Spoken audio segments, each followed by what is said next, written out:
The Chaperon by Henry James. 1. An old lady in a high drawing-room had had her chair moved close to the fire, where she sat knitting and warming her knees. She was dressed in deep mourning. Her face had a faded nobleness, tempered, however, by the somewhat illiberal compression assumed by her lips, in obedience to something that was passing in her mind. She was far from the lamp, but though her eyes were fixed upon her active needles, she was not looking at them. What she really saw was quite another train of affairs. The room was spacious and dim. The thick London fog had oozed into it, even through its superior defences. It was full of dusky, massive, valuable things. The old lady sat motionless, save for the regularity of her clicking needles, which seemed as personal to her and as expressive as prolonged fingers. If she was thinking something out, she was thinking it thoroughly. When she looked up, on the entrance of a girl of 20, it might have been guessed that the appearance of this young lady was not an interruption of her meditation, but rather a contribution to it. The young lady, who was charming to behold, was also in deep mourning, which had a freshness, if mourning can be fresh, an air of having been lately put on. She went straight to the bell beside the chimney-piece and pulled it, while in her other hand she held a sealed and directed letter. Her companion glanced in silence at the letter. Then she looked still harder at her work. The girl hovered near the fireplace without speaking, and after a dignified interval, the butler appeared in response to the bell. The time had been sufficient to make the silence between the ladies seem long.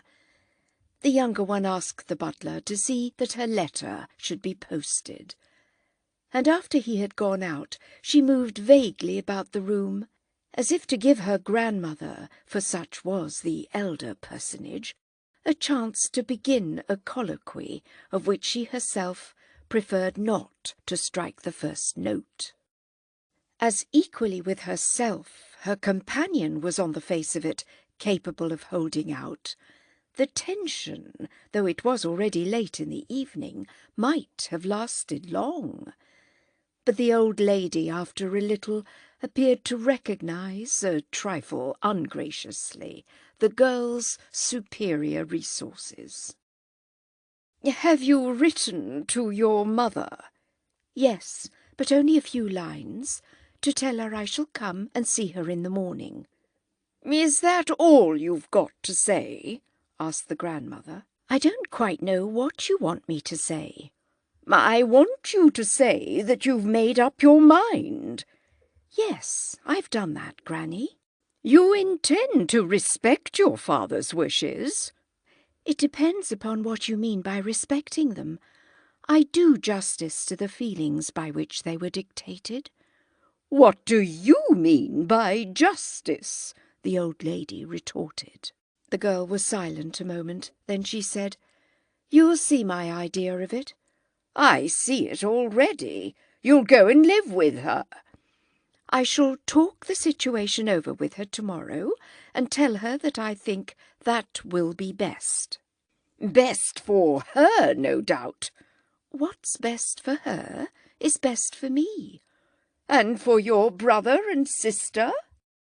As the girl made no reply to this, her grandmother went on. "What's best for them is that you should acknowledge some responsibility in regard to them, and considering how young they are, try and do something for them." "They must do as I've done. They must act for themselves. They have their means now, and they're free." "Free? They're mere children." "Let me remind you that Eric is older than I." "He doesn't like his mother," said the old lady, as if that were an answer. I never said he did, and she adores him. Oh, your mother's adorations! Don't abuse her now, the girl rejoined after a pause. The old lady forbore to abuse her, but she made up for it the next moment by saying, "It will be dreadful for Edith." "What will be dreadful?" "Your desertion of her." "The desertion's on her side." "Her consideration for her father does her honour." "Of course I'm a brute. N'en parlons plus," said the girl. "We must go our respective ways," she added, in a tone of extreme wisdom and philosophy. Her grandmother straightened out her knitting and began to roll it up. "Be so good as to ring for my maid," she said after a minute. The young lady rang, and there was another wait, and another conscious hush. Before the maid came, her mistress remarked, "Of course, then, you'll not come to me, you know." "What do you mean by coming to you?" "I can't receive you on that footing." "She'll not come with me, if you mean that."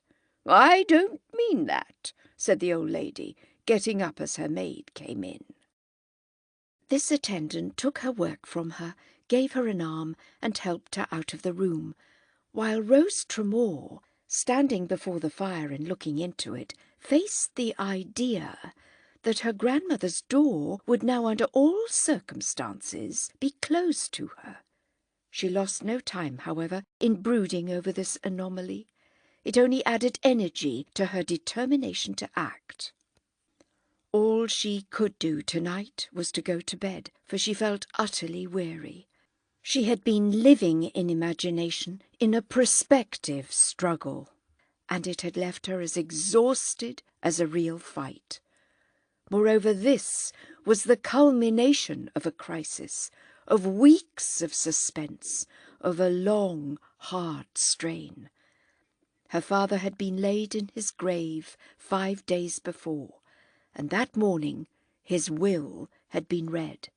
In the afternoon she had got Edith off to St. Leonard's with their Aunt Julia, and then she had had a wretched talk with Eric. Lastly, she had made up her mind to act in opposition to the formidable will, to a clause which embodied, if not exactly a provision, a recommendation singularly emphatic. She went to bed and slept the sleep of the just. "Oh, my dear, how charming! I must take another house." It was in these words that her mother responded to the announcement Rose had just formally made, and with which she had vaguely expected to produce a certain dignity of effect. In the way of emotion there was apparently no effect at all, and the girl was wise enough to know that this was not simply on account of the general line of non-allusion taken by the extremely pretty woman before her, who looked like her elder sister. Mrs. Tramore had never manifested to her daughter the slightest consciousness that her position was peculiar, but the recollection of something more than that fine policy was required to explain such a failure, to appreciate Rose's sacrifice. It was simply a fresh reminder that she had never appreciated anything, that she was nothing but a tinted and stippled surface. Her situation was peculiar indeed. She had been the heroine of a scandal which had grown dim only because in the eyes of the London world it paled in the lurid light of the contemporaneous. That attention had been fixed on it for several days, 15 years before. There had been a high relish of the vivid evidence as to his wife's misconduct, with which in the divorce court Charles Tramore had judged well to regale a cynical public. The case was pronounced awfully bad, and he obtained his decree. The folly of the wife had been inconceivable, in spite of other examples. She had quitted her children, she had followed the other fellow abroad. The other fellow hadn't married her, not having had time. He had lost his life in the Mediterranean by the capsizing of a boat before the prohibitory term had expired. Mrs. Tramore had striven to extract from this accident something of the austerity of widowhood, but her mourning only made her deviation more public. She was a widow whose husband was awkwardly alive. She had not prowled about the continent on the classic lines. She had come back to London to take her chance. But London would give her no chance, would have nothing to say to her. As many persons had remarked, you could never tell how London would behave. It would not receive Mrs. Tramore again on any terms. And when she was spoken of, which now was not often, it was inveterately said of her that she went nowhere. Apparently she had not the qualities for which London compounds, though in the cases in which it does compound, you may often wonder what these qualities are. She had not at any rate been successful. Her lover was dead, her husband was liked, and her children were pitied. For in payment for a topic, London will parenthetically pity. It was thought interesting and magnanimous that Charles Tramore had not married again. The disadvantage to his children of the miserable story was thus left uncorrected, and this, rather oddly, was counted as his sacrifice. His mother, whose arrangements were elaborate, looked after them a great deal, and they enjoyed a mixture of laxity and discipline under the roof of their aunt, Miss Tramore, who was independent, having, for reasons that the two ladies had exhaustively discussed, determined to lead her own life. She had set up a home at St. Leonard's, and that contracted shore had played a considerable part in the upbringing of the little Tramores. They knew about their mother, as the phrase was, but they didn't know her, which was naturally deemed more pathetic for them than for her. She had a house in Chester Square, and an income, and a Victoria. It served all purposes, as she never went out in the evening, and had flowers on her window-sills, and a remarkable appearance of youth. The income was supposed to be in part the result of a bequest from the man for whose sake she had committed the error of her life, and in the appearance of youth there was a slightly impertinent implication that it was a sort of afterglow of the same connection. Her children, as they grew older, fortunately showed signs of some individuality of disposition. Edith, the second girl, clung to her Aunt Julia. Eric, the son, clung frantically to polo, while Rose, the elder daughter, appeared to cling mainly to herself. Collectively, of course, they clung to their father, whose attitude in the family group, however, was casual and intermittent. He was charming and vague. He was like a clever actor who often didn't come to rehearsal. Fortune, which but for that one stroke had been generous to him, had provided him with deputies and trouble-takers, as well as with whimsical opinions and a reputation for excellent taste, and whist at his club, and perpetual cigars on Morocco sofas, and a beautiful absence of purpose. Nature had thrown in a remarkably fine hand, which he sometimes passed over his children's heads when they were glossy from the nursery brush. On Rose's 18th birthday he said to her that she might go to see her mother on condition that her visits should be limited to an hour each time and to 4 in the year. She was to go alone. The other children were not included in the arrangement.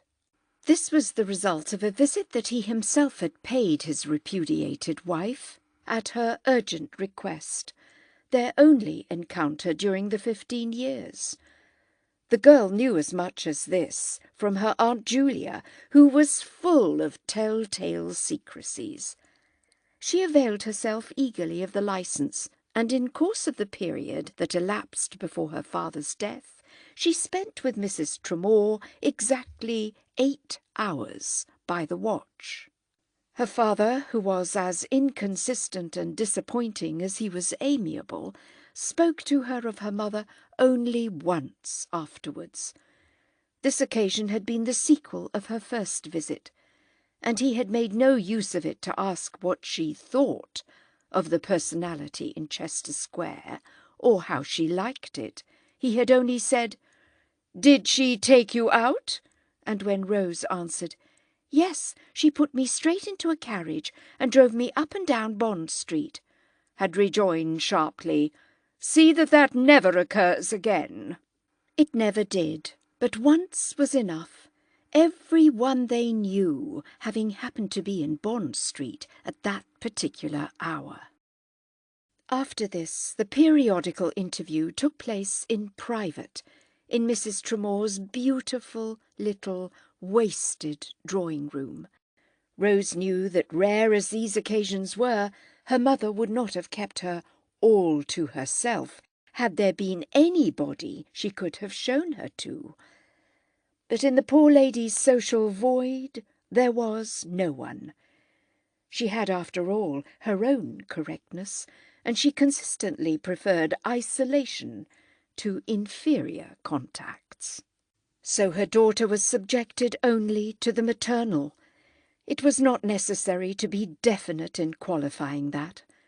The girl had by this time a collection of ideas gathered by impenetrable processes. She had tasted in the ostracism of her ambiguous parent of the acrid fruit of the tree of knowledge. She not only had an approximate vision of what everyone had done, but she had a private judgment for each case. She had a particular vision of her father, which did not interfere with his being dear to her, but which was directly concerned in her resolution, after his death, to do the special thing he had expressed the wish she should not do. In the general estimate, her grandmother and her grandmother's money had their place, and the strong probability that any enjoyment of the latter commodity would now be withheld from her.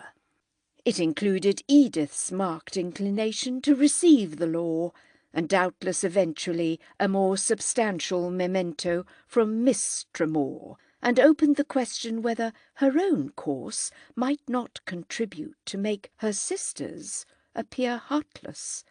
The answer to this question, however, would depend on the success that might attend her own, which would very possibly be small. Eric's attitude was eminently simple. He didn't care to know people who didn't know his people.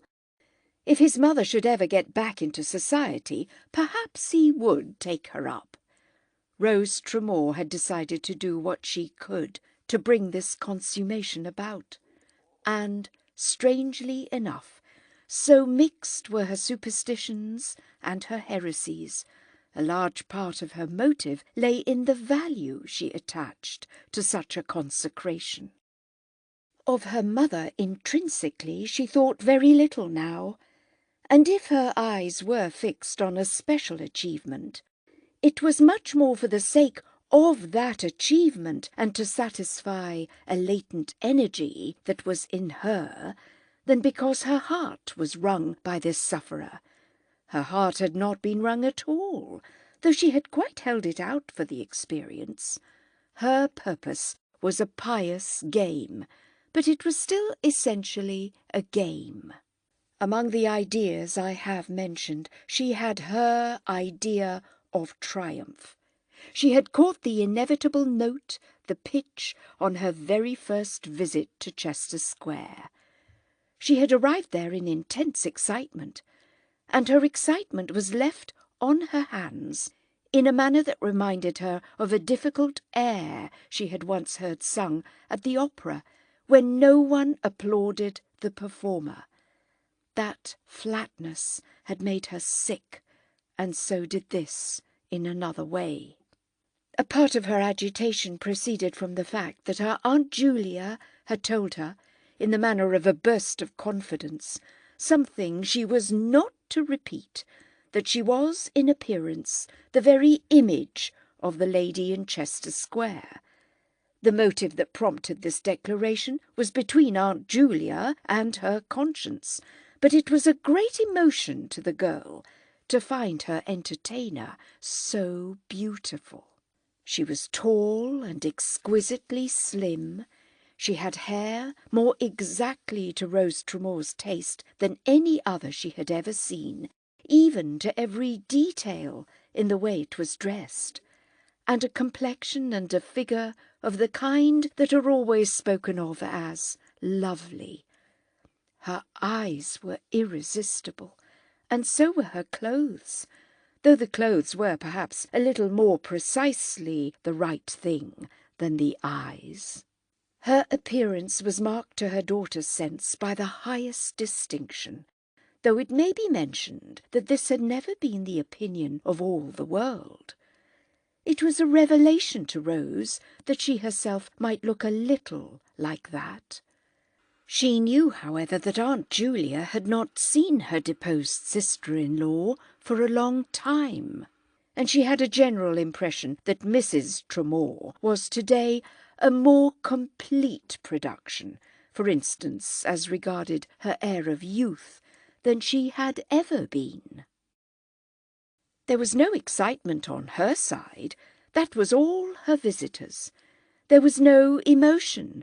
That was excluded by the plan, to say nothing of conditions more primal. Rose had from the first a glimpse of her mother's plan. It was to mention nothing and imply nothing, neither to acknowledge, to explain, nor to extenuate. She would leave everything to her child. With her child she was secure. She only wanted to get back into society. She would leave even that to her child, whom she treated not as a high-strung and heroic daughter, a creature of exaltation, of devotion, but as a new, charming, clever, useful friend, a little younger than herself. Already, on that first day, she had talked about dressmakers. Of course, poor thing, it was to be remembered that in her circumstances there were not many things she could talk about. She wants to go out again. That's the only thing in the wide world she wants, Rose had promptly, compendiously said to herself. There had been a sequel to this observation, uttered in intense engrossment, in her own room half an hour before she had on the important evening made known her decision to her grandmother. Then I'll take her out. She'll drag you down, she'll drag you down, Julia Tramore permitted herself to remark to her niece the next day, in a tone of feverish prophecy. As the girl's own theory was that all the dragging there might be would be upward, and, moreover, administered by herself, she could look at her aunt with a cold and inscrutable eye. Very well, then. I shall be out of your sight from the pinnacle you occupy, and I shan't trouble you. Do you reproach me for my disinterested exertions, for the way I've toiled over you, the way I've lived for you? Miss Tramore demanded. Don't reproach me for being kind to my mother, and I won't reproach you for anything. She'll keep you out of everything. She'll make you miss everything, Miss Tramore continued. Then she'll make me miss a great deal that's odious, said the girl. You're too young for such extravagances, her aunt declared. And yet Edith, who is younger than I, seems to be too old for them. How do you arrange that? My mother's society will make me older, Rose replied. Don't speak to me of your mother. You have no mother. Then, if I'm an orphan, I must settle things for myself." "Do you justify her? Do you approve of her?" cried Miss Tramore, who was inferior to her niece in capacity for retort, and whose limitations made the girl appear pert. Rose looked at her a moment in silence. Then she said, turning away, "I think she's charming." "And do you propose to become charming in the same manner?" "Her manner is perfect. It would be an excellent model. But I can't discuss my mother with you." "You'll have to discuss her with some other people," Miss Tramore proclaimed, going out of the room. Rose wondered whether this were a general or a particular vaticination. There was something her aunt might have meant by it, but her aunt rarely meant the best thing she might have meant. Miss Tramore had come up from St. Leonard's in response to a telegram from her own parent, for an occasion like the present brought with it, for a few hours, a certain relaxation of their descent. "Do what you can to stop her," the old lady had said, but her daughter found that the most she could do was not much. They both had a baffled sense that Rose had thought the question out a good deal further than they, and this was particularly irritating to Mrs. Tramore, as consciously the cleverer of the two. A question thought out as far as she could think it had always appeared to her to have performed its human uses. She had never encountered a ghost emerging from that extinction. Their great contention was that Rose would cut herself off, and certainly if she wasn't afraid of that, she wasn't afraid of anything. Julia Tramore could only tell her mother how little the girl was afraid. She was already prepared to leave the house, taking with her the possessions or her share of them that had accumulated there during her father's illness. There had been a going and coming of her maid, a thumping about of boxes, an ordering of four-wheelers. It appeared to old Mrs. Tramore that something of the objectionableness, the indecency of her granddaughter's prospective connection had already gathered about the place.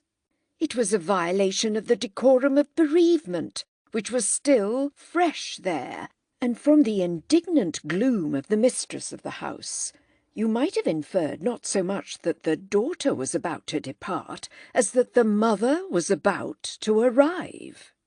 There had been no conversation on the dreadful subject at luncheon, for at luncheon at Mrs. Tramore's, her son never came to it, there were always, even after funerals and other miseries, stray guests of both sexes, whose policy it was to be cheerful and superficial.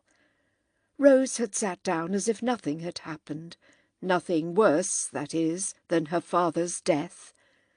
But no one had spoken of anything that anyone else was thinking of. Before she left the house, a servant brought her a message from her grandmother. The old lady desired to see her in the drawing-room. She had on her bonnet, and she went down as if she were about to step into her cab. Mrs. Tramore sat there with her eternal knitting, from which she forbore even to raise her eyes, as after a silence that seemed to express the fullness of her reprobation, while Rose stood motionless, she began, "I wonder if you really understand what you're doing." "I think so. I'm not so stupid." "I never thought you were, but I don't know what to make of you now. You're giving up everything." The girl was tempted to inquire whether her grandmother called herself everything, but she checked this question, answering instead that she knew she was giving up much. "You're taking a step of which you will feel the effect to the end of your days," Mrs. Tramore went on. "In a good conscience, I heartily hope," said Rose. "Your father's conscience was good enough for his mother. It ought to be good enough for his daughter." Rose sat down, she could afford to, as if she wished to be very attentive and were still accessible to argument. But this demonstration only ushered in, after a moment, the surprising words, "I don't think Papa had any conscience." "What in the name of all that's unnatural do you mean?" Mrs. Tramore cried over her glasses. "The dearest and best creature that ever lived."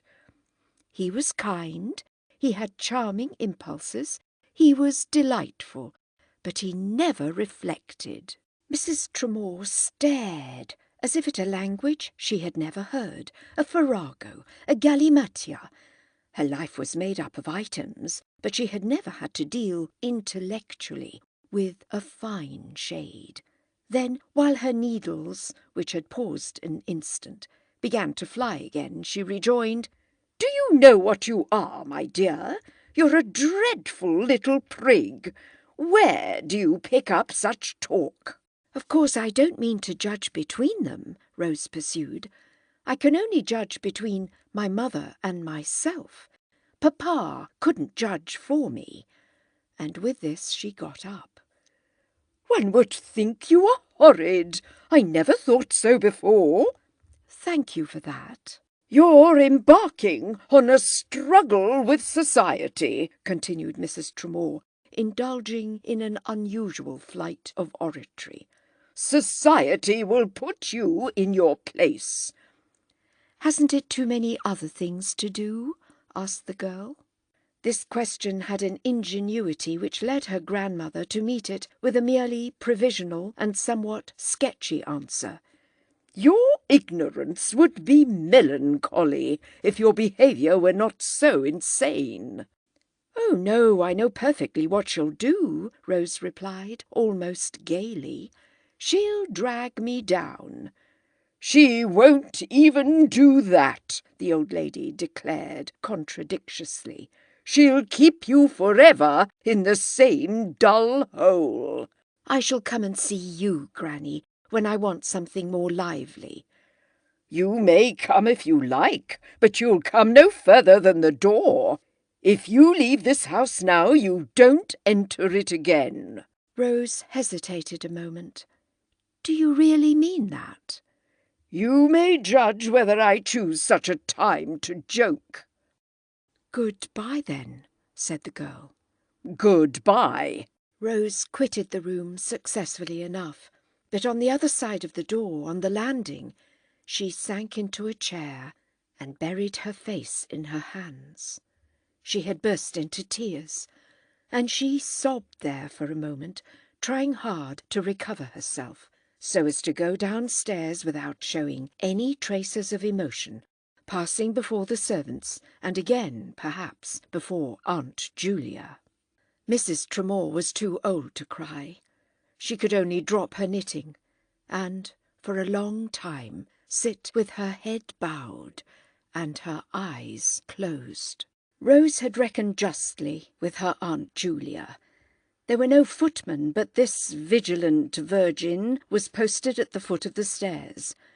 She offered no challenge, however. She only said, "There's someone in the parlour who wants to see you."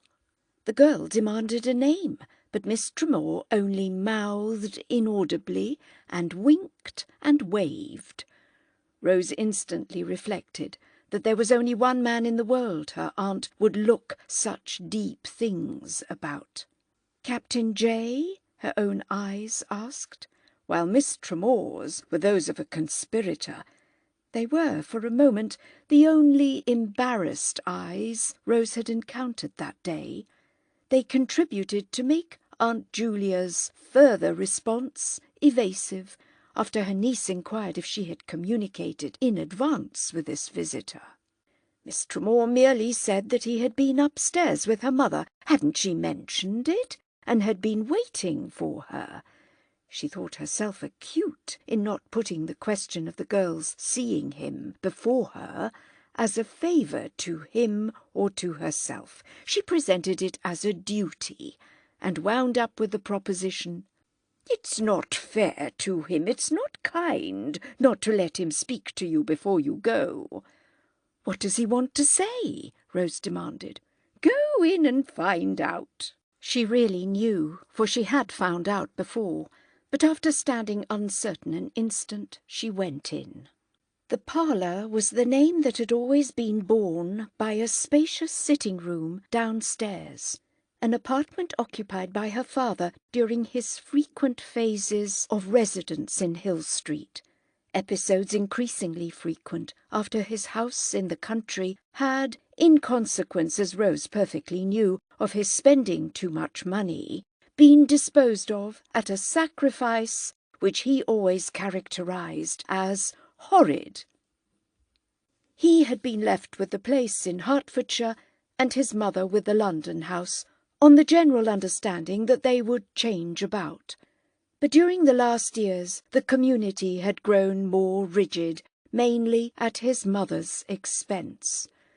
The parlour was full of his memory and his habits and his things, his books and pictures and bibelots, objects that belonged now to Eric. Rose had sat in it for hours since his death. It was the place in which she could still be nearest to him, but she felt far from him as Captain J rose erect on her opening the door. This was a very different presence. He had not liked Captain J. She herself had, but not enough to make a great complication of her father's coldness. This afternoon, however, she foresaw complications. At the very outset, for instance, she was not pleased with his having arranged such a surprise for her with her grandmother and her aunt. It was probably Aunt Julia who had sent for him. Her grandmother wouldn't have done it. It placed him immediately on their side, and Rose was almost as disappointed at this as if she had not known it was quite where he would naturally be. He had never paid her a special visit, but if that was what he wished to do, why shouldn't he have waited till she should be under her mother's roof? She knew the reason, but she had an angry prospect of enjoyment in making him express it. She liked him enough, after all, if it were measured by the idea of what she could make him do. In Bertram J the elements were surprisingly mingled. You would have gone astray in reading him if you had counted on finding the complements of some of his qualities. He would not, however, have struck you in the least as incomplete, for in every case in which you didn't find the complement, you would have found the contradiction. He was in the Royal Engineers, and was tall, lean, and high-shouldered. He looked every inch a soldier, yet there were people who considered that he had missed his vocation in not becoming a parson. He took a public interest in the spiritual life of the army. Other persons, still on closer observation, would have felt that his most appropriate field was neither the army nor the church, but simply the world, the social, successful, worldly world. If he had a sword in one hand and a Bible in the other, he had a court guide concealed somewhere about his person. His profile was hard and handsome. His eyes were both cold and kind. His dark, straight hair was imperturbably smooth and prematurely streaked with grey. There was nothing in existence that he didn't take seriously. He had a first-rate power of work and an ambition as minutely organised as a German plan of invasion. His only real recreation was to go to church, but he went to parties when he had time. If he was in love with Rose Tramore, this was distracting to him only in the same sense as his religion, and it was included in that department of his extremely subdivided life. His religion, indeed, was of an encroaching, annexing sort. Seen from in front, he looked diffident and blank, but he was capable of exposing himself, in a way, to speak only of the paths of peace, wholly inconsistent with shyness. He had a passion, for instance, for open-air speaking, but was not thought on the whole to excel in it unless he could help himself out with a hymn. In conversation he kept his eyes on you with a kind of colourless candour, as if he had not understood what you were saying, and in a fashion that made many people turn red, waited before answering. This was only because he was considering their remarks in more relations than they had intended. He had in his face no expression whatever, save the one just mentioned, and was in his profession already very distinguished. He had seen Rose Tramore for the first time on a Sunday of the previous March at a house in the country at which she was staying with her father, and 5 weeks later he had made her, by letter, an offer of marriage. She showed her father the letter, of course, and he told her that it would give him great pleasure that she should send Captain J about his business. "My dear child," he said, "we must really have someone who will be better fun than that." Rose had declined the honour very considerately and kindly, but not simply because her father wished it. She didn't herself wish to detach this flower from the stem, though when the young man wrote again to express the hope that he might hope, so long was he willing to wait, and ask if he might not still sometimes see her, she answered even more indulgently than at first. She had shown her father her former letter, but she didn't show him this one. She only told him what it contained, submitting to him also that of her correspondent. Captain J, moreover, wrote to Mr. Tramore, who replied sociably, but so vaguely that he almost neglected the subject under discussion, a communication that made poor Bertram ponder long. He could never get to the bottom of the superficial, and all the proprieties and conventions of life were profound to him. Fortunately for him, old Mrs. Tramore liked him. He was satisfactory to her long-sightedness, so that a relation was established under cover of which he still occasionally presented himself in Hill Street, presented himself nominally to the mistress of the house. He had had scruples about the veracity of his visits, but he had disposed of them. He had scruples about so many things that he had had to invent a general way, to dig a central drain. Julia Tramore happened to meet him when she came up to town, and she took a view of him more benevolent than her usual estimate of people encouraged by her mother.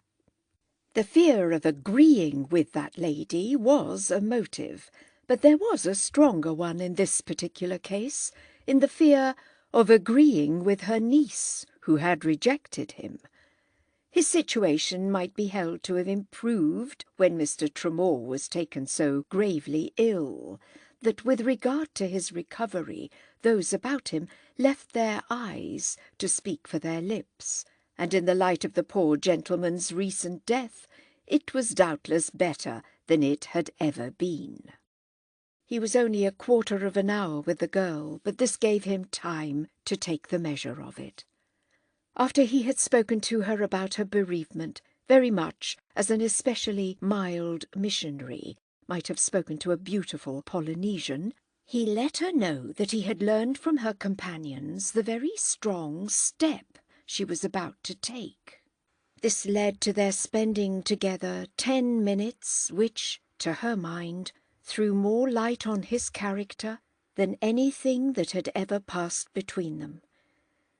She had always felt with him as if she were standing on an edge, looking down into something decidedly deep. Today the impression of the perpendicular shaft was there, but it was rather an abyss of confusion and disorder than the large bright space in which she had figured everything as ranged and pigeon-holed, presenting the appearance of the labelled shelves and drawers at a chemist's.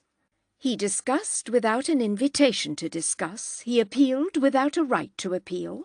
He was nothing but a suitor tolerated after dismissal, but he took strangely for granted a participation in her affairs. He assumed all sorts of things that made her draw back. He implied that there was everything now to assist them in arriving at an agreement, since she had never informed him that he was positively objectionable, but that this symmetry would be spoiled if she should not be willing to take a little longer to think of certain consequences. She was greatly disconcerted when she saw what consequences he meant, and at his reminding her of them. What on earth was the use of a lover if he was to speak only like one's grandmother and one's aunt? He struck her as much in love with her and as particularly careful at the same time as to what he might say. He never mentioned her mother. He only alluded indirectly but earnestly to the step. He disapproved of it altogether, took an unexpectedly prudent, politic view of it. He evidently also believed that she would be dragged down, in other words, that she would not be asked out. It was his idea that her mother would contaminate her, so that he should find himself interested in a young person discredited and virtually unmarriageable. All this was more obvious to him than the consideration that a daughter should be merciful. Where was his religion, if he understood mercy so little? And where were his talent and his courage, if he were so miserably afraid of trumpery social penalties? Rose's heart sank when she reflected that a man supposed to be first-rate hadn't guessed that rather than not do what she could for her mother, she would give up all the engineers in the world. She became aware that she probably would have been moved to place her hand in his on the spot if he had come to her saying, "Your idea is the right one. Put it through at every cost." She couldn't discuss this with him, though he impressed her as having too much at stake for her to treat him with mere disdain. She sickened at the revelation that a gentleman could see so much in mere vulgarities of opinion. And though she uttered as few words as possible, conversing only in sad smiles and headshakes, and in intercepted movements toward the door, she happened in some unguarded lapse from her reticence to use the expression that she was disappointed in him. He caught at it, and seeming to drop his field-glass, pressed upon her with nearer, tenderer eyes. "Can I be so happy as to believe, then, that you had thought of me with some confidence, with some faith?" "If you didn't suppose so, what is the sense of this visit?" Rose asked. "One can be faithful without reciprocity," said the young man. "I regard you in a light which makes me want to protect you, even if I have nothing to gain by it." "Yet you speak as if you thought you might keep me for yourself." "For yourself. I don't want you to suffer." "Nor to suffer yourself by my doing so," said Rose, looking down. "Ah, if you would only marry me next month," he broke out inconsequently. "And give up going to mamma?" Rose waited to see if he would say, "What need that matter? Can't your mother come to us?" But he said nothing of the sort. He only answered, "She surely would be sorry to interfere with the exercise of any other affection, which I might have the bliss of believing that you are now free, in however small a degree, to entertain." Rose knew that her mother wouldn't be sorry at all, but she contented herself with rejoining, her hand on the door, "Goodbye. I shan't suffer. I'm not afraid. You don't know how terrible, how cruel the world can be." "Yes, I do know. I know everything." The declaration sprang from her lips in a tone which made him look at her as he had never looked before. as if he saw something new in her face, as if he had never yet known her. He hadn't displeased her so much but that she would like to give him that impression, and since she felt that she was doing so, she lingered an instant for the purpose. It enabled her to see, further, that he turned red, then to become aware that a carriage had stopped at the door. Captain Jay's eyes, from where he stood, fell upon this arrival, and the nature of their glance made Rose step forward to look. Her mother sat there, brilliant, conspicuous, in the eternal Victoria, and the footman was already sounding the knocker. It had been no part of the arrangement that she should come to fetch her. It had been out of the question, a stroke in such bad taste as would have put Rose in the wrong. The girl had never dreamed of it, but somehow, suddenly, perversely, she was glad of it now. She even hoped that her grandmother and her aunt were looking out upstairs. "My mother has come for me. Goodbye," she repeated. But this time her visitor had got between her and the door. "Listen to me before you go. I will give you a life's devotion," the young man pleaded. He really barred the way. She wondered whether her grandmother had told him that if her flight were not prevented she would forfeit money. Then vividly it came over her that this would be what he was occupied with. "I shall never think of you. Let me go," she cried with passion. Captain Jay opened the door, but Rose didn't see his face, and in a moment she was out of the house. Aunt Julia, who was sure to have been hovering, had taken flight before the profanity of the knock. "Heavens, dear, where did you get your mourning?" the lady in the Victoria asked of her daughter as they drove away. 2. Lady Maresfield had given her boy a push in his plump back and had said to him, "Go and speak to her now. It's your chance." She had for a long time wanted this scion to make himself audible to Rose Tramore, but the opportunity was not easy to come by. The case was complicated. Lady Maresfield had 4 daughters, of whom only one was married. It so happened, moreover, that this one, Mrs. Vaughan Vesey, the only person in the world her mother was afraid of, was the most to be reckoned with. The Honourable Guy was in appearance all his mother's child, though he was really a simpler soul.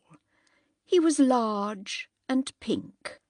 Large, that is, as to everything but the eyes, which were diminishing points, and pink as to everything but the hair, which was comparable faintly to the hue of the richer rose.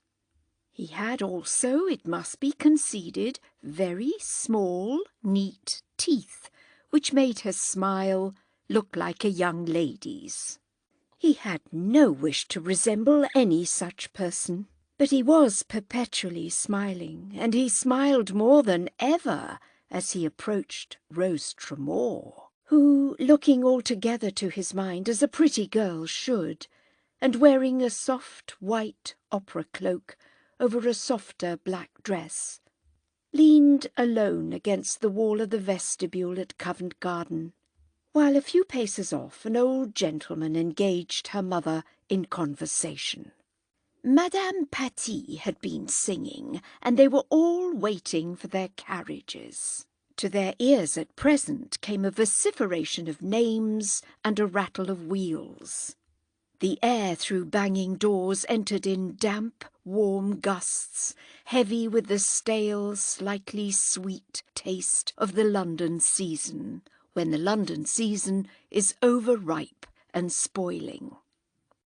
Guy Mangler had only 3 minutes to re-establish an interrupted acquaintance with our young lady. He reminded her that he had danced with her the year before, and he mentioned that he knew her brother. His mother had lately been to see old Mrs. Tramore, but this he did not mention, not being aware of it. That visit had produced on Lady Maresfield's part a private crisis, engendered ideas. One of them was that the grandmother in Hill Street had really forgiven the wilful girl, much more than she admitted. Another was that there would still be some money for Rose when the others should come into theirs. Still another was that the others would come into theirs at no distant date. The old lady was so visibly going to pieces. There were several more besides, as for instance, that Rose had already 1,500 a year from her father. The figure had been betrayed in Hill Street. It was part of the proof of Mrs. Tramore's decrepitude.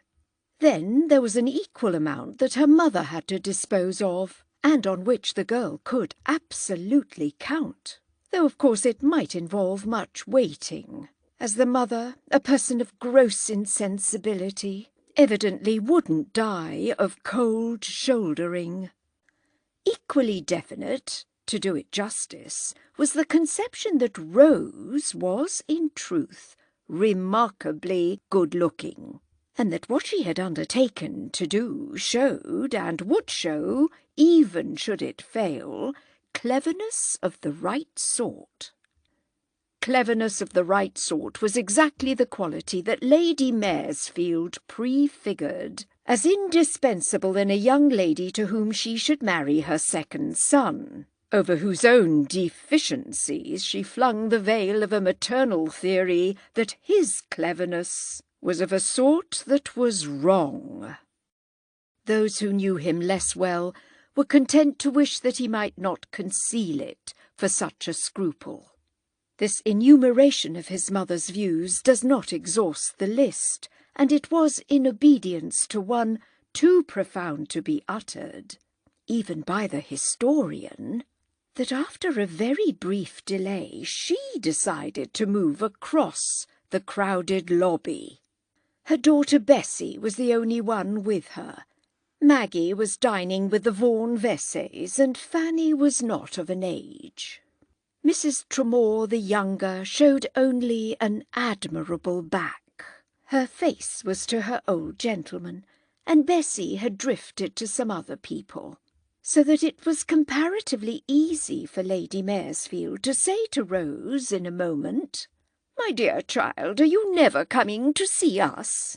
"We shall be delighted to come if you'll ask us," Rose smiled. Lady Maresfield had been prepared for the plural number, and she was a woman whom it took many plurals to disconcert. "I'm sure Guy is longing for another dance with you," she rejoined, with the most unblinking irrelevance. "I'm afraid we're not dancing again quite yet," said Rose, glancing at her mother's exposed shoulders, but speaking as if they were muffled in crape. Lady Maresfield leaned her head on one side and seemed almost wistful. "Not even at my sister's ball? She's to have something next week. She'll write to you." Rose Tramore, on the spot, looking bright but vague, turned 3 or 4 things over in her mind. She remembered that the sister of her interlocutress was the proverbially rich Mrs. Bray, a bankeress or a breweress or a builderess, who had so big a house that she couldn't fill it unless she opened her doors or her mouth very wide. Rose had learned more about London society during these lonely months with her mother than she had ever picked up in Hill Street. The younger Mrs. Tramore was a mine of commérage, and she had no need to go out to bring home the latest intelligence. At any rate, Mrs. Bray might serve as the end of a wedge. "Oh, I dare say we might think of that," Rose said. "It would be very kind of your sister." "Guy'll think of it, won't you, Guy?" asked Lady Maresfield. "Rather," Guy responded, with an intonation as fine as if he had learnt it at a music hall, while at the same moment the name of his mother's carriage was bawled through the place. Mrs. Tramore had parted with her old gentleman. She turned again to her daughter.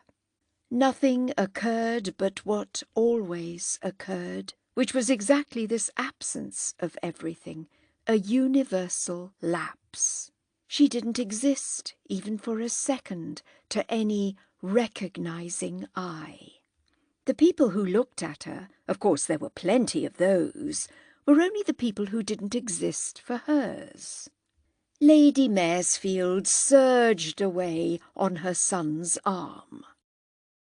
It was this noble matron herself who wrote the next day, enclosing a card of invitation from Mrs. Bray and expressing the hope that Rose would come and dine and let her ladyship take her. She should have only one of her own girls. Gwendolen Vesey was to take the other. Rose handed both the note and the card in silence to her mother. The latter exhibited only the name of Miss Tramore. "You had much better go, dear," her mother said. In answer to which Miss Tramore slowly tore up the documents, looking with clear, meditative eyes out of the window. Her mother always said, "You had better go." There had been other incidents, and Rose had never even once taken account of the observation. She would make no first advances, only plenty of second ones, and condoning no discrimination, would treat no omission as venial. She would keep all concessions till afterwards. Then she would make them one by one. Fighting society was quite as hard as her grandmother had said it would be, but there was a tension in it which made the dreariness vibrate, the dreariness of such a winter as she had just passed. Her companion had cried at the end of it, and she had cried all through, only her tears had been private, while her mother's had fallen once for all at luncheon on the bleak Easter Monday. Produced by the way a silent survey of the deadly square brought home to her that every creature but themselves was out of town and having tremendous fun.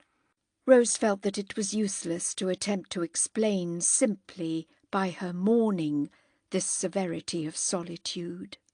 For if people didn't go to parties, at least a few didn't, for 6 months after their father died, this was the very time other people took for coming to see them.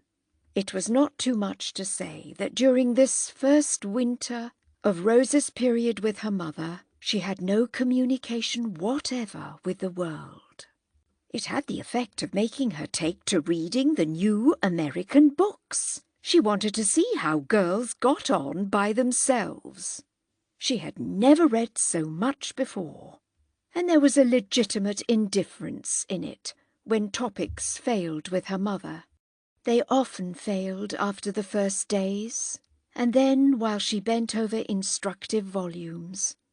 This lady, dressed as if for an impending function, sat on the sofa and watched her. Rose was not embarrassed by such an appearance, for she could reflect that a little before her companion had not even a girl who had taken refuge in queer researches to look at. She was moreover used to her mother's attitude by this time. She had her own description of it. It was the attitude of waiting for the carriage. If they didn't go out, it was not that Mrs. Tramore was not ready in time.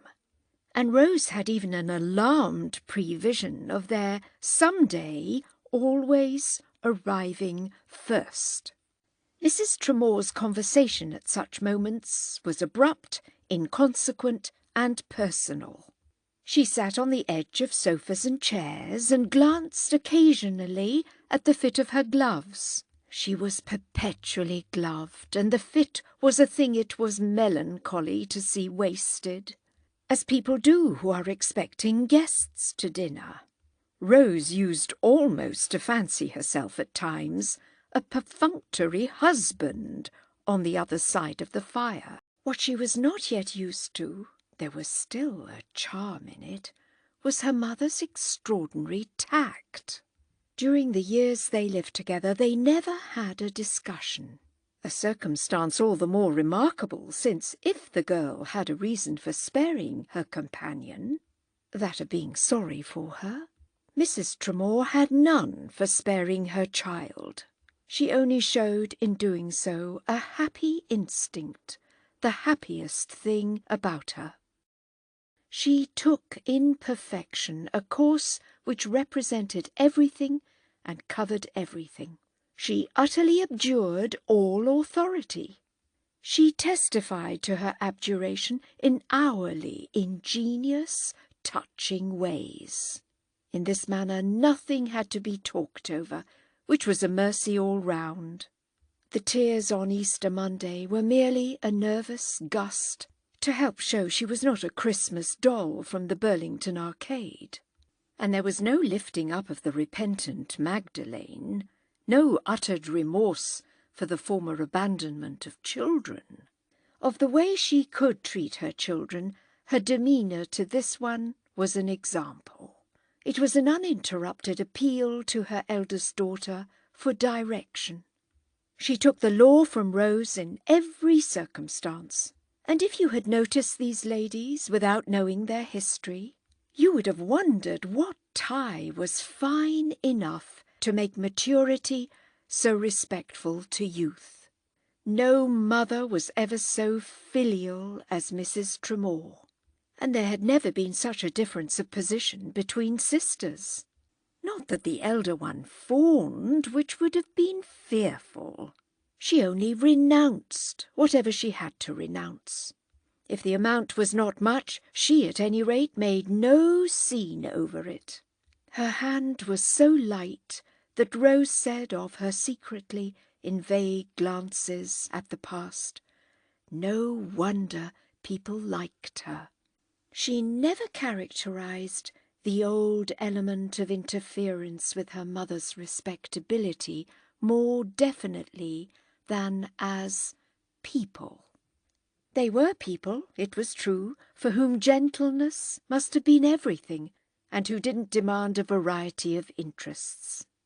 The desire to go out was the one passion that even a closer acquaintance with her parent revealed to Rose Tramore. She marvelled at its strength in the light of the poor lady's history. There was comedy enough in this unquenchable flame on the part of a woman who had known such misery. She had drunk deep of every dishonour, but the bitter cup had left her with a taste for lighted candles, for squeezing up staircases and hooking herself to the human elbow. Rose had a vision of the future years in which this taste would grow with restored exercise. Of her mother in a long-tailed dress, jogging on and on and on, jogging further and further from her sins, through a century of the Morning Post and down the fashionable avenue of time. She herself would then be very old. She herself would be dead. Mrs. Tramore would cover a span of life for which such an allowance of sin was small. The girl could laugh indeed now at that theory of her being dragged down. If one thing were more present to her than another, it was the very desolation of their propriety. As she glanced at her companion, it sometimes seemed to her that if she had been a bad woman, she would have been worse than that. There were compensations for being cut, which Mrs. Tramore too much neglected. The lonely old lady in Hill Street, Rose thought of her that way now, was the one person to whom she was ready to say that she would come to her on any terms. She wrote this to her 3 times over, and she knocked still oftener at her door. But the old lady answered no letters. If Rose had remained in Hill Street, it would have been her own function to answer them. And at the door the butler, whom the girl had known for 10 years, considered her, when he told her his mistress was not at home, quite as he might have considered a young person who had come about a place, and of whose eligibility he took a negative view. That was Rose's one pang, that she probably appeared rather heartless. Her Aunt Julia had gone to Florence with Edith for the winter, on purpose to make her appear more so, for Miss Tramore was still the person most scandalized by her secession. Edith and she doubtless often talked over in Florence the destitution of the aged victim in Hill Street. Eric never came to see his sister, because, being full both of family and of personal feeling, he thought she really ought to have stayed with his grandmother. If she had had such an appurtenance all to herself, she might have done what she liked with it. But he couldn't forgive such a want of consideration for anything of his. There were moments when Rose would have been ready to take her hand from the plough and insist upon reintegration, if only the fierce voice of the old house had allowed people to look her up. But she read ever so clearly that her grandmother had made this a question of loyalty to 70 years of virtue. Mrs. Tramore's forlornness didn't prevent her drawing-room from being a very public place, in which Rose could hear certain words reverberate.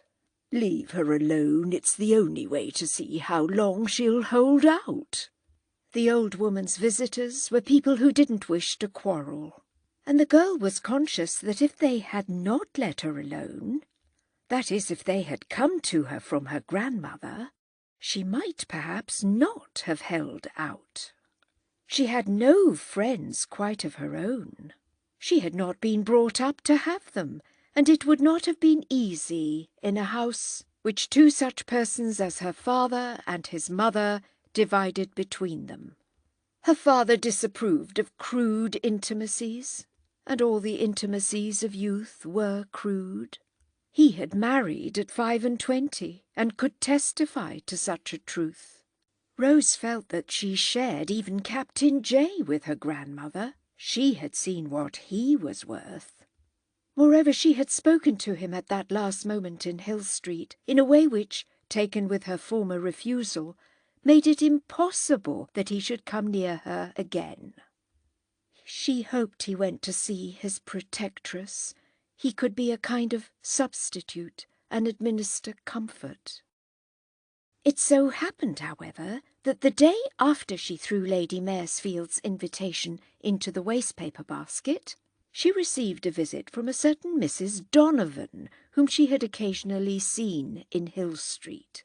She vaguely knew this lady for a busybody, but she was in a situation which even busybodies might alleviate. Mrs. Donovan was poor but honest, so scrupulously honest that she was perpetually returning visits she had never received.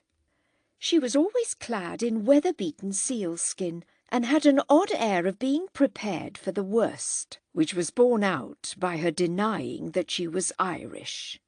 She was of the English Donovans. "Dear child, won't you go out with me?" she asked. Rose looked at her a moment and then rang the bell. She spoke of something else without answering the question, and when the servant came she said, "Please tell Mrs. Tramore that Mrs. Donovan has come to see her."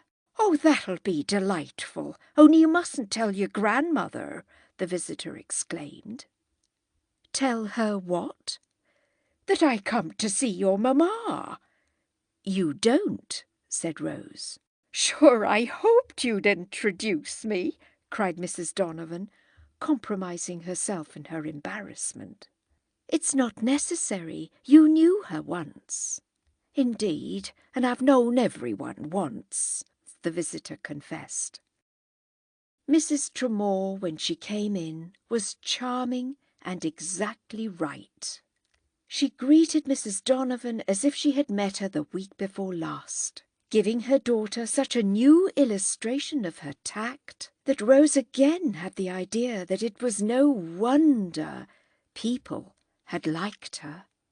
The girl grudged Mrs. Donovan so fresh a morsel as a description of her mother at home, rejoicing that she would be inconvenienced by having to keep the story out of Hill Street. Her mother went away before Mrs. Donovan departed, and Rose was touched by guessing her reason. The thought that since even this circuitous personage had been moved to come, the two might, if left together, invent some remedy.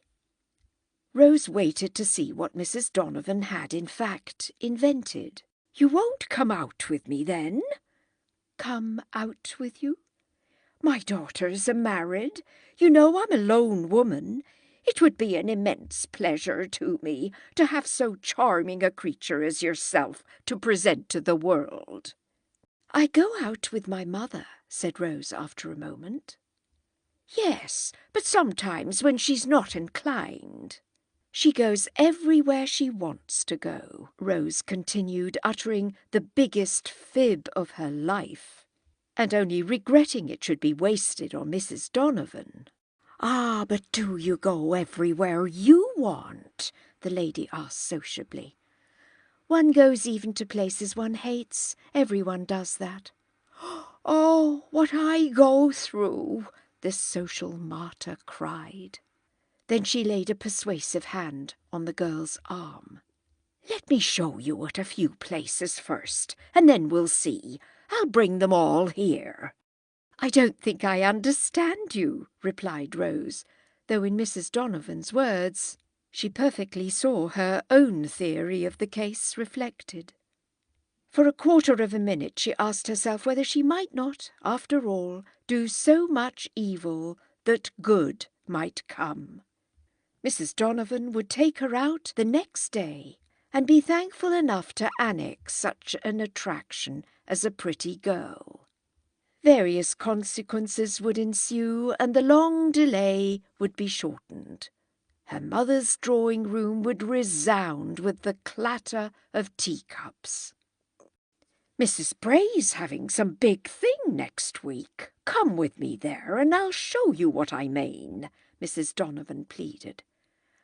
"I see what you mean," Rose answered, brushing away her temptation and getting up. "I'm much obliged to you." "You know you're wrong, my dear," said her interlocutress, with angry little eyes. "I'm not going to Mrs. Bray's." "I'll get you a card. It'll only cost me a penny stamp." "I've got one," said the girl, smiling. "Do you mean a penny stamp?" Mrs. Donovan, especially at departure, always observed all the forms of amity. "You can't do it alone, my darling," she declared.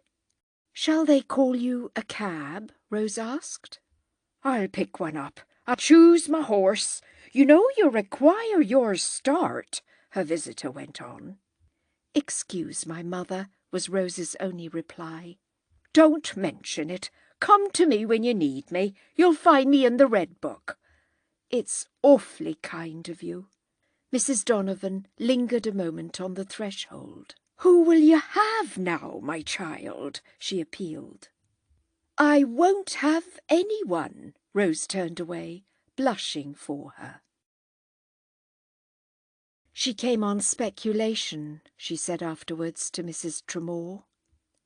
Her mother looked at her a moment in silence. "You can do it if you like, you know." Rose made no direct answer to this observation. She remarked instead, "See what our quiet life allows us to escape. We don't escape it. She has been here an hour.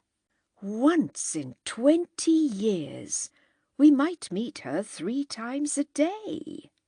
"Oh, I'd take her with the rest," sighed Mrs. Tramore, while her daughter recognised that what her companion wanted to do was just what Mrs. Donovan was doing. Mrs. Donovan's life was her ideal. On a Sunday 10 days later, Rose went to see one of her old governesses, of whom she had lost sight for some time, and who had written to her that she was in London, unoccupied and ill. This was just the sort of relation into which she could throw herself now with inordinate zeal. The idea of it, however, not preventing a foretaste of the queer expression in the excellent lady's face when she should mention with whom she was living.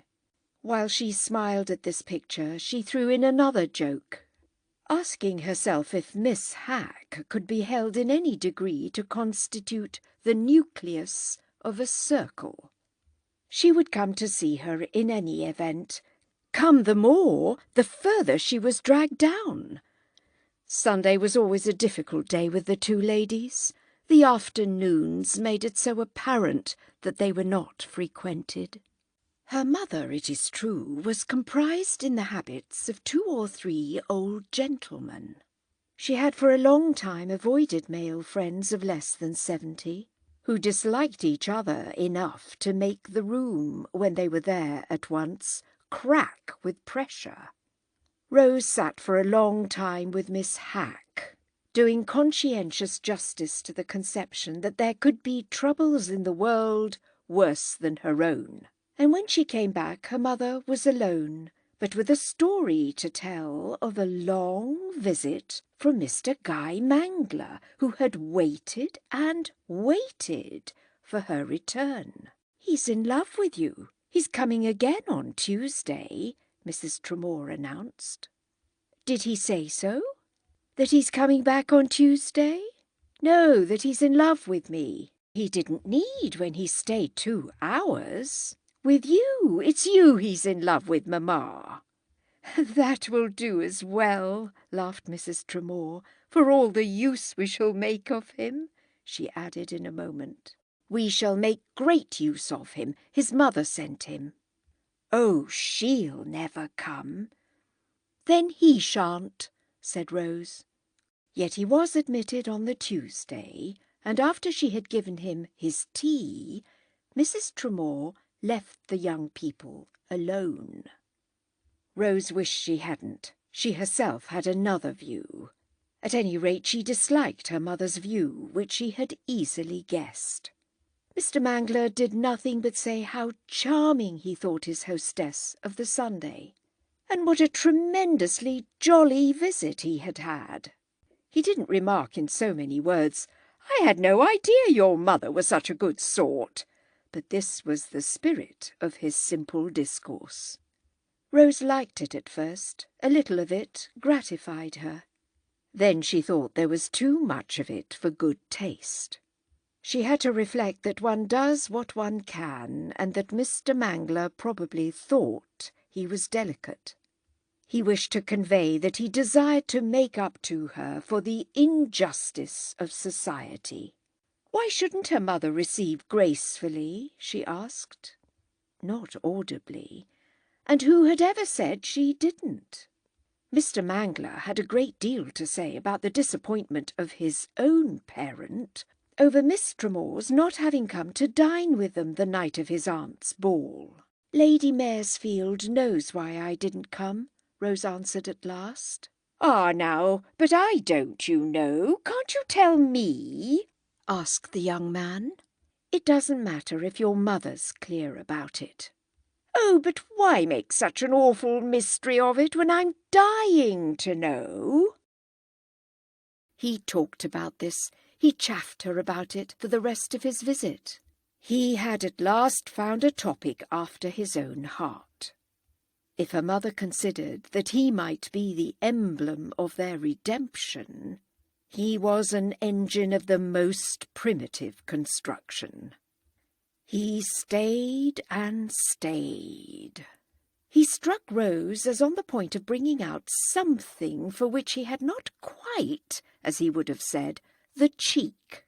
Sometimes she thought he was going to begin, "By the way, my mother told me to propose to you." At other moments he seemed charged with the admission, "I say, of course, I really know what you're trying to do for her," nodding at the door. "Therefore hadn't we better speak of it frankly so that I can help you with my mother, and more particularly with my sister Gwendolen, who's the difficult one? The fact is, you see, they won't do anything for nothing. If you'll accept me, they'll call, but they won't call without something down."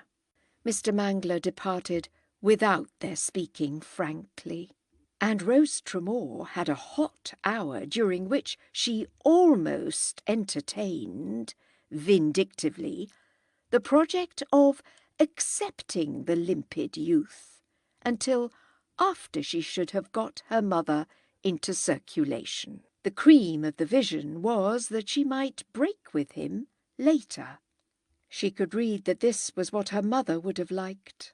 But the next time he came, the door was closed to him, and the next, and the next. In August there was nothing to do but to go abroad, with the sense on Rose's part that the battle was still all to fight, for a round of country visits was not in prospect, and English watering places constituted one of the few subjects on which the girl had heard her mother express herself with disgust. Continental autumns had been indeed for years one of the various forms of Mrs. Tramore's atonement, but Rose could only infer that such fruit as they had borne was bitter. The stony stare of Belgravia could be practised at Homburg, and somehow it was inveterately only gentlemen who sat next to her at the table d'hôte at Cadenabia. Gentlemen had never been of any use to Mrs. Tramore for getting back into society. They had only helped her effectually to get out of it.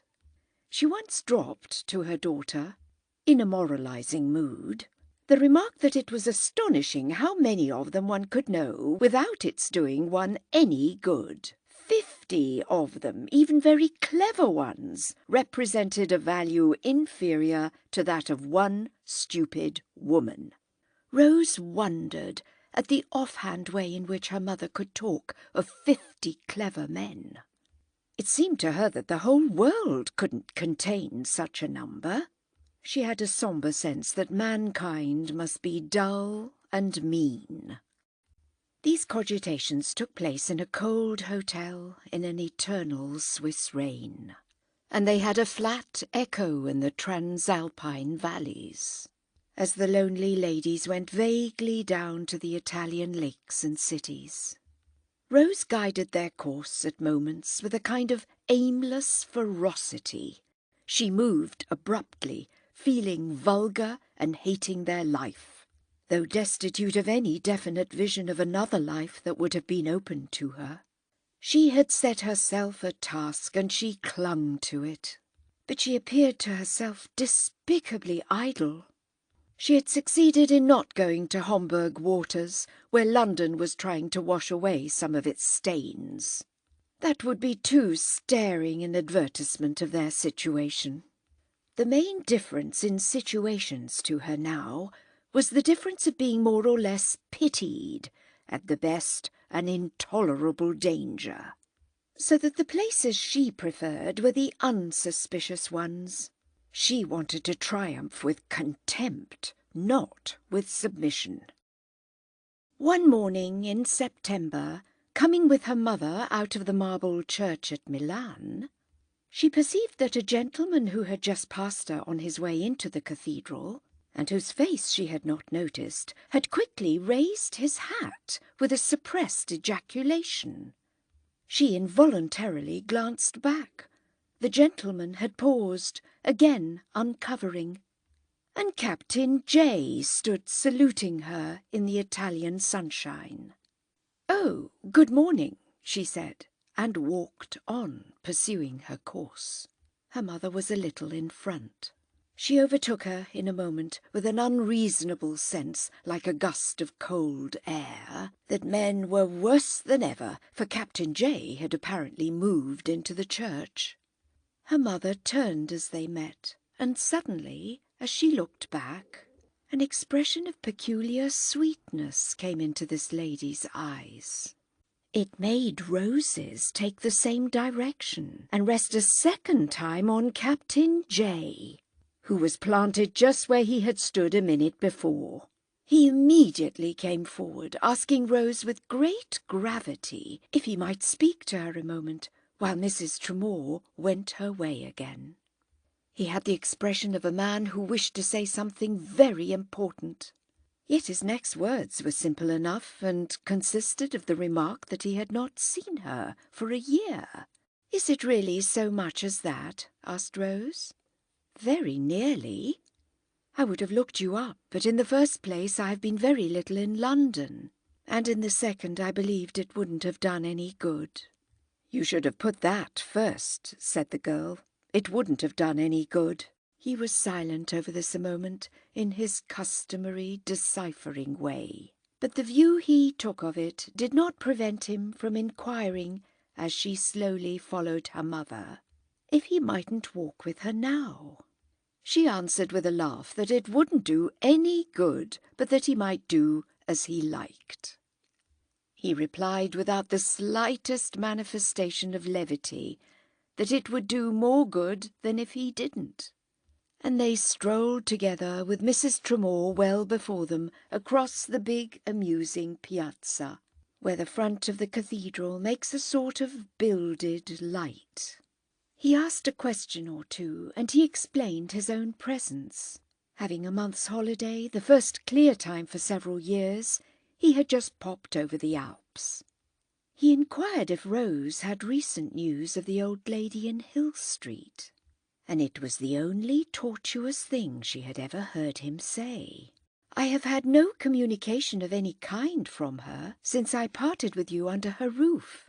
Hasn't she mentioned that?" said Rose. "I haven't seen her. I thought you were such great friends." Bertram J. hesitated a moment. "Well, not so much now." "What has she done to you?" Rose demanded. He fidgeted a little, as if he were thinking of something that made him unconscious of her question. Then, with mild violence, he brought out the inquiry. "Miss Tramore, are you happy?" She was startled by the words, for she on her side had been reflecting that he had broken with her grandmother, and that this pointed to a reason. It suggested at least that he wouldn't now be so much like a mouthpiece for that cold ancestral tone. She turned off his question, said it never was a fair one, as you gave yourself away however you answered it. When he repeated, "You give yourself away," as if he didn't understand, she remembered that he had not read the funny American books. This brought them to a silence, for she had enlightened him only by another laugh, and he was evidently preparing another question, which he wished carefully to disconnect from the former. Presently, just as they were coming near Mrs. Tramore, it arrived in the words, "Is this lady your mother?" On Rose's assenting, with the addition that she was travelling with her, he said, "Will you be so kind as to introduce me to her?" They were so close to Mrs. Tramore that she probably heard, but she floated away with a single stroke of her paddle and an inattentive poise of her head. It was a striking exhibition of the famous tact, for Rose delayed to answer, which was exactly what might have made her mother wish to turn. And indeed, when at last the girl spoke, she only said to her companion, "Why do you ask me that?" "Because I desire the pleasure of making her acquaintance." Rose had stopped, and in the middle of the square they stood looking at each other. "Do you remember what you said to me the last time I saw you?" "Oh, don't speak of that. It's better to speak of it now than to speak of it later." Bertram J. looked round him, as if to see whether anyone would hear. But the bright foreignness gave him a sense of safety, and he unexpectedly exclaimed, Miss Tramore, I love you more than ever." "Then you ought to have come to see us," declared the girl, quickly walking on. "You treated me the last time as if I were positively offensive to you." "So I did, but you know my reason." "Because I protested against the course you were taking. I did. The young man rang out as if he still a little stuck to that. His tone made Rose say gaily, "Perhaps you do so yet." "I can't tell till I've seen more of your circumstances," he replied, with eminent honesty. The girl stared. Her light laugh filled the air. "And it's in order to see more of them and judge that you wish to make my mother's acquaintance?" He coloured at this, and he evaded. Then he broke out with a confused, "Miss Tramore, let me stay with you a little," which made her stop again. "Your company will do us great honour, but there must be a rigid condition attached to our acceptance of it." "Kindly mention it," said Captain J, staring at the façade of the cathedral. "You don't take us on trial." "On trial?" "You don't make an observation to me, not a single one, ever, on the matter that in Hill Street we had our last words about." Captain J appeared to be counting the 1,000 pinnacles of the church. "I think you really must be right," he remarked at last. "There you are," cried Rose Tramore, and walked rapidly away. He caught up with her. He laid his hand upon her arm to stay her. "If you're going to Venice, let me go to Venice with you." "You don't even understand my condition." "I'm sure you're right then. You must be right about everything." "That's not in the least true, and I don't care a fig whether you're sure or not. Please let me go." He had barred her way. He kept her longer. "I'll go and speak to your mother myself."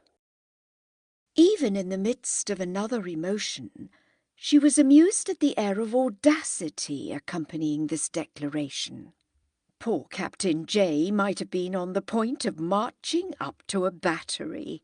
She looked at him a moment, then she said, "You'll be disappointed." "Disappointed?"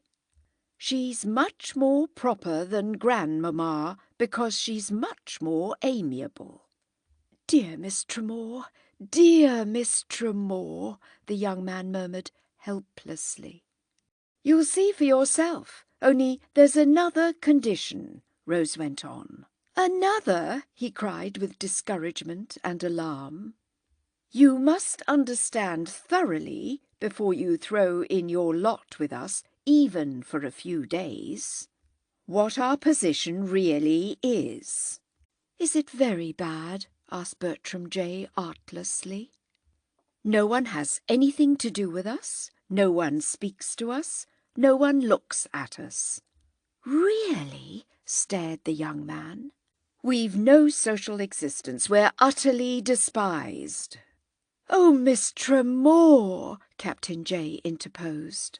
He added quickly, vaguely, and with a want of presence of mind of which he as quickly felt ashamed, "Do none of your family?" The question collapsed. The brilliant girl was looking at him. "We're extraordinarily happy," she threw out. "Now that's all I wanted to know," he exclaimed, with a kind of exaggerated, cheery reproach, walking on with her briskly to overtake her mother.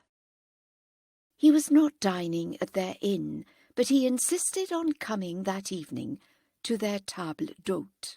He sat next Mrs. Tramore, and in the evening he accompanied them gallantly to the opera, at a third-rate theatre where they were almost the only ladies in the boxes.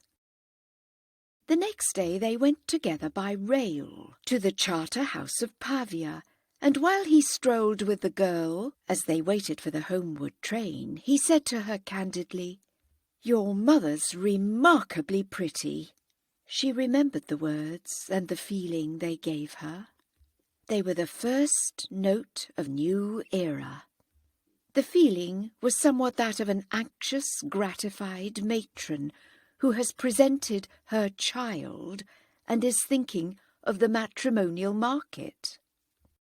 Men might be of no use, as Mrs. Tramore said, yet it was from this moment Rose dated the rosy dawn of her confidence that her protégée would go off. And when later, in crowded assemblies, the phrase, or something like it, behind a hat or a fan, fell repeatedly on her anxious ear, "Your mother is in beauty," or "I've never seen her look better," she had a faint vision of the yellow sunshine and the afternoon shadows on the dusty Italian platform. Mrs. Tramore's behaviour at this period was a revelation of her native understanding of delicate situations. She needed no account of this one from her daughter. It was one of the things for which she had a scent. And there was a kind of loyalty to the rules of a game in the silent sweetness with which she smoothed the path of Bertram Jay. It was clear that she was in her element in fostering the exercise of the affections, and if she ever spoke without thinking twice, it is probable that she would have exclaimed with some gaiety, "Oh, I know all about love." Rose could see that she thought their companion would be a help, in spite of his being no dispenser of patronage. The key to the gates of fashion had not been placed in his hand, and no one had ever heard of the ladies of his family, who lived in some vague hollow of the Yorkshire moors. But none the less he might administer a muscular push. Yes, indeed, men in general were broken reeds, but Captain Jay was peculiarly representative. Respectability was the woman's maximum, as honour was the man's. But this distinguished young soldier inspired more than one kind of confidence. Rose had a great deal of attention for the use to which his respectability was put, and there mingled with this attention some amusement and much compassion. She saw that after a couple of days he decidedly liked her mother, and that he was yet not in the least aware of it. He took for granted that he believed in her but little, notwithstanding which he would have trusted her with anything except Rose herself. His trusting her with Rose would come very soon. He never spoke to her daughter about her qualities of character, but 2 or 3 of them, and indeed these were all the poor lady had, and they made the best show, were what he had in mind in praising her appearance. When he remarked, "What attention Mrs. Tramore seems to attract everywhere," he meant, "What a beautifully simple nature it is." And when he said, "There's something extraordinarily harmonious in the colours she wears," it signified, "Upon my word, I never saw such a sweet temper in my life." She lost one of her boxes at Verona and made the prettiest joke of it to Captain Jay. When Rose saw this, she said to herself, "Next season we shall have only to choose." Rose knew what was in the box. By the time they reached Venice, they had stopped at 6 little old romantic cities in the most frolicsome, aesthetic way. She liked their companion better than she had ever liked him before. She did him the justice to recognize that if he was not quite honest with himself, he was at least wholly honest with her. She reckoned up everything he had been since he joined them, and put upon it all an interpretation so favourable to his devotion that, catching herself in the act of glossing over 1 or 2 episodes that had not struck her at the time as disinterested, she exclaimed beneath her breath, "Look out, you're falling in love." But if he liked correctness, wasn't he quite right? Could anyone possibly like it more than she did? And if he had protested against her throwing in her lot with her mother, this was not because of the benefit conferred, but because of the injury received. He exaggerated that injury, but this was the privilege of a lover, perfectly willing to be selfish on behalf of his mistress. He might have wanted her grandmother's money for her, but if he had given her up on first discovering that she was throwing away her chance of it, oh, this was her doing too. He had given up her grandmother as much, not keeping well with the old woman, as some men would have done, not waiting to see how the perverse experiment would turn out and appeasing her, if it should promise tolerably, with a view to future operations. He had had a simple-minded, evangelical, lurid view of what the girl he loved would find herself in for. She could see this now. She could see it from his present bewilderment and mystification, and she liked him and pitied him with the kindest smile, for the original naivety as well as for the actual meekness. No wonder he hadn't known what she was in for, since he now didn't even know what he was in for himself. Were there not moments when he thought his companions almost unnaturally good, almost suspiciously safe? He had lost all power to verify that sketch of their isolation and déclassement to which she had treated him on the great square at Milan. The last thing he noticed was that they were neglected, and he had never for himself had such an impression of society. It could scarcely be enhanced, even by the apparition of a large, fair, hot, red-haired young man, carrying a lady's fan in his hand, who suddenly stood before their little party, as on the third evening after their arrival in Venice, it partook of ices at one of the tables before the celebrated Café Florian.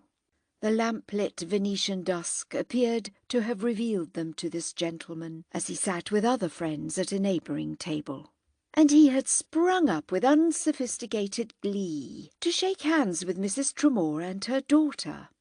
Rose recalled him to her mother, who looked at first as though she didn't remember him, but presently bestowed a sufficiently gracious smile on Mr. Guy Mangler. He gave with youthful candour the history of his movements, and indicated the whereabouts of his family. He was with his mother and sisters. They had met the Bob Vesseys, who had taken Lord Whiteroy's yacht and were going to Constantinople. His mother and the girls, poor things, were at the Grand Hotel, but he was on the yacht with the Vesseys, where they had Lord Whiteroy's cook. Wasn't the food in Venice filthy, and wouldn't they come and look at the yacht? She wasn't very fast, but she was awfully jolly. His mother might have come if she would, but she wouldn't at first, and now, when she wanted to, there were other people who naturally wouldn't turn out for her. Mr. Mangler sat down. He alluded with artless resentment to the way in July the door of his friends had been closed to him. He was going to Constantinople, but he didn't care if they were going anywhere. Meanwhile, his mother hoped awfully they would look her up. Lady Maresfield, if she had given her son any such message, which Rose disbelieved, entertained her hope in a manner compatible with her sitting for half an hour, surrounded by her little retinue, without glancing in the direction of Mrs. Tramore.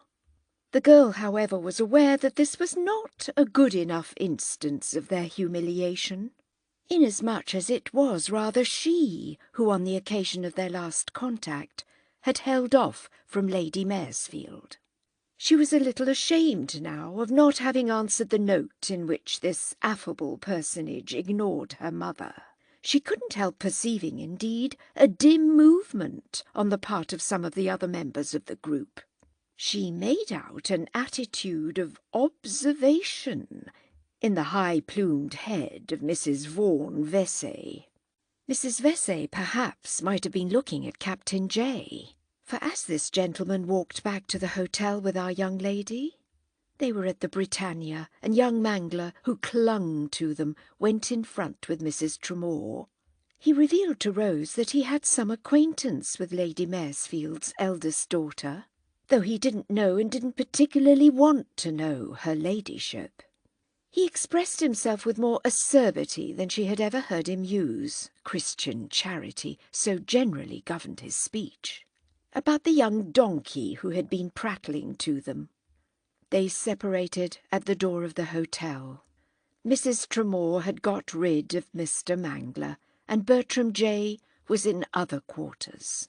"If you know Mrs. Vesey, why didn't you go and speak to her? I'm sure she saw you," Rose said. Captain J replied even more circumspectly than usual. "Because I didn't want to leave you." "Well, you can go now. You're free," Rose rejoined. "Thank you. I shall never go again." "That won't be civil," said Rose. "I don't care to be civil. I don't like her." "Why don't you like her?" "You ask too many questions." "I know I do," the girl acknowledged. Captain J had already shaken hands with her, but at this he put out his hand again. "She's too worldly," he murmured, while he held Rose Tramore's a moment. "Ah, you dear!" Rose exclaimed, almost audibly, as with her mother she turned away. The next morning, upon the Grand Canal, the gondola of our three friends encountered a stately barge, which, though it contained several persons, seemed pervaded mainly by one majestic presence. During the instant the gondolas were passing each other, it was impossible either for Rose Tramore or for her companions not to become conscious that this distinguished identity had markedly inclined itself. A circumstance commemorated the next moment, almost within earshot of the other boat, by the most spontaneous cry that had issued for many a day from the lips of Mrs. Tramore. "Fancy, my dear, Lady Maresfield has bowed to us." "We ought to have returned it," Rose answered, but she looked at Bertram J, who was opposite to her. He blushed, and she blushed, and during this moment was born a deeper understanding than had yet existed between these associated spirits. It had something to do with their going together that afternoon, without her mother, to look at certain out-of-the-way pictures as to which Ruskin had inspired her with a desire to see sincerely. Mrs. Tramore expressed the wish to stay at home, and the motive of this wish, a finer shade than any that even Ruskin had ever found a phrase for, was not translated into misrepresenting words by either the mother or the daughter. At San Giovanni in Bregora, the girl and her companion came upon Mrs. Vaughan Vesey, who with one of her sisters was also endeavouring to do the earnest thing. She did it to Rose, she did it to Captain J, as well as to Gian Bellini. She was a handsome, long-necked, aquiline person, of a different type from the rest of her family, and she did it remarkably well. She secured our friends, it was her own expression, for luncheon on the morrow on the yacht, and she made it public to Rose that she would come that afternoon to invite her mother. When the girl returned to the hotel, Mrs. Tramore mentioned, before Captain J, who had come up to their sitting-room, that Lady Maresfield had called. "She stayed a long time. At least, it seemed long," laughed Mrs. Tramore. The poor lady could laugh freely now. Yet there was some grimness in a colloquy that she had with her daughter after Bertram J had departed. Before this happened, Mrs. Vezet's card, scrawled over in pencil and referring to the morrow's luncheon, was brought up to Mrs. Tramore. "They mean it all as a bribe," said the principal recipient of these civilities. "As a bribe?" Rose repeated. "She wants to marry you to that boy. They've seen Captain J and they're frightened." "Well, dear mamma, I can't take Mr. Mangler for a husband." "Of course not. But oughtn't we to go to the luncheon?" "Certainly we'll go to the luncheon," Rose said. And when the affair took place on the morrow, she could feel for the first time that she was taking her mother out. This appearance was somehow brought home to everyone else, and it was really the agent of her success. For it is of the essence of this simple history that in the first place that success dated from Mrs. Vezet's Venetian déjeuner, and in the second reposed by a subtle social logic on the very anomaly that had made it dubious.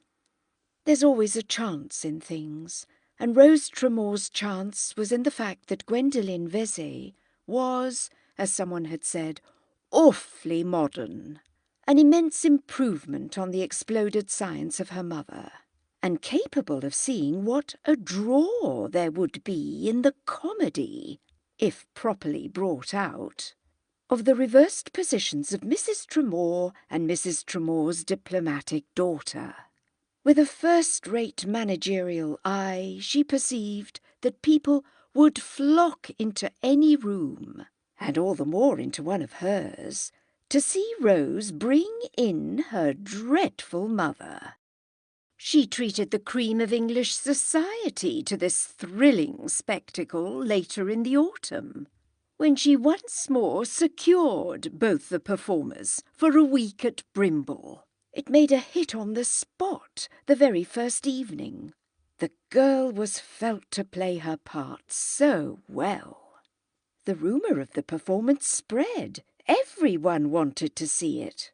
It was an entertainment of which that winter in the country and the next season in town, persons of taste desired to give their friends the freshness. The thing was to make the Tramores come late, after everyone had arrived. They were engaged for a fixed hour, like the American imitator and the Patagonian contralto. Mrs. Vezet had been the first to say the girl was awfully original, but that became the general view. Gwendoline Vezet had with her mother one of the few quarrels in which Lady Maresfield had really stood up to such an antagonist. The elder woman had to recognise in general in whose veins it was that the blood of the Manglers flowed. On account of this very circumstance of her attaching more importance to Miss Tramore's originality. "Her originality be hanged!" her ladyship had gone so far as unintelligently to exclaim, than to the prospects of the unfortunate Guy. Mrs. Vezet actually lost sight of these pressing problems in her admiration of the way the mother and the daughter, or rather the daughter and the mother, it was slightly confusing, drew. It was Lady Maresfield's version of the case that the brazen girl, she was shockingly coarse, had treated poor Guy abominably. At any rate, it was made known just after Easter that Miss Tramore was to be married to Captain J. The marriage was not to take place till the summer, but Rose felt that before this the field would practically be won. There had been some bad moments, there had been several warm corners, and a certain number of cold shoulders and closed doors and stony stares. But the breach was effectually made. The rest was only a question of time. Mrs. Tramore could be trusted to keep what she had gained, and it was the dowagers, the old dragons with prominent fangs and glittering scales, whom the trick had already mainly caught. By this time there were several houses into which the liberated lady had crept alone. Her daughter had been expected with her, but they couldn't turn her out because the girl had stayed behind. And she was fast acquiring a new identity, that of a parental connection with the heroine of such a romantic story. She was at least the next best thing to her daughter, and Rose foresaw the day when she would be valued principally as a memento of one of the prettiest episodes in the annals of London. At a big official party in June, Rose had the joy of introducing Eric to his mother. She was a little sorry it was an official party. There were some other such queer people there. But Eric called, observing the shade, the next day but one. No observer, probably, would have been acute enough to fix exactly the moment at which the girl ceased to take out her mother and began to be taken out by her. A later phase was more distinguishable, that at which Rose forbore to inflict on her companion a duality that might become oppressive. She began to economize her force. She went only when the particular effect was required. Her marriage was delayed by the period of mourning consequent upon the death of her grandmother, who, the younger Mrs. Tramore averred, was killed by the rumour of her own new birth. She was the only one of the dragons who had not been tamed. Julia Tramore knew the truth about this. She was determined such things would not kill her. She would live to do something, she hardly knew what. The provisions of her mother's will were published in the Illustrated News, from which it appeared that everything that was not to go to Eric and to Julia was to go to the fortunate Edith. Miss Tramore makes no secret of her own intentions as regards this favourite. Edith is not pretty, but Lady Maresfield is waiting for her. She is determined Gwendolen Vesey shall not get hold of her. Mrs. Vesey, however, takes no interest in her at all. She is whimsical, as befits a woman of her fashion. But there are two persons she is still very fond of, the delightful Bertram Jays. The fondness of this pair, it must be added, is not wholly expended in return. They are extremely united, but their life is more domestic than might have been expected from the preliminary signs. It owes a portion of its concentration to the fact that Mrs. Tramore has now so many places to go to that she has almost no time to come to her daughters. She is, under her son-in-law's roof, a brilliant but a rare apparition, and the other day he remarked upon the circumstance to his wife. "If it hadn't been for you," she replied, smiling, "she might have had her regular place at our fireside." "Good heavens! How did I prevent it?" cried Captain J, with all the consciousness of virtue. "You ordered it otherwise, you goose." And she says, in the same spirit, whenever her husband commends her, which he does sometimes extravagantly, for the way she launched her mother, "Nonsense, my dear. Practically, it was you." If you liked the video, put a like, subscribe to the channel and click on the bell to not miss our new videos.